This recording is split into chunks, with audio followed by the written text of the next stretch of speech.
The housing market is starting to recover. We're approaching bottoming of prices this year and into next year. And so we do expect some areas are recovering already, like New York City is doing better as Wall Street recovers. Boston is doing better.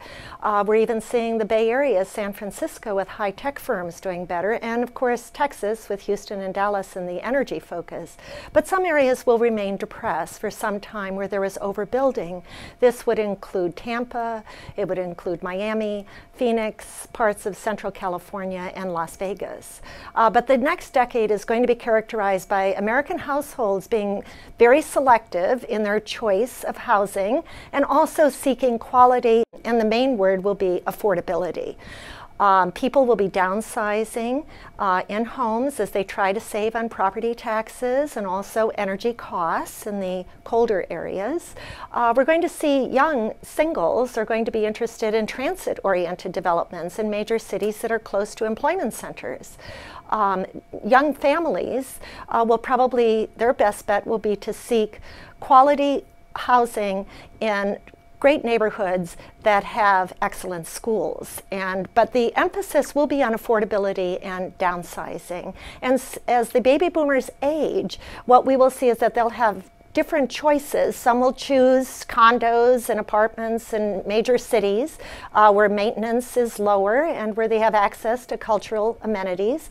Others will choose to remain in their homes, and therefore reverse mortgages will become popular.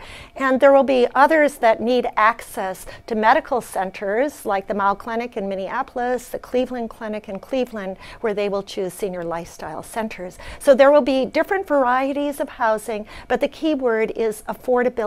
And as economic growth slows and unemployment will remain high for a while, and we need that really to come down for the economy to recover. In the last half of the decade, we would expect that as the economy recovers, interest rates may tick up, inflation may be more prevalent, and their housing usually serves as a hedge against inflation.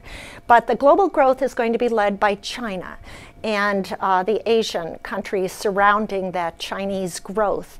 And the American recovery will be slower. I just returned from Hong Kong with a bunch of our Simon students, and Hong Kong is very alive as wealth is pouring in to invest in China.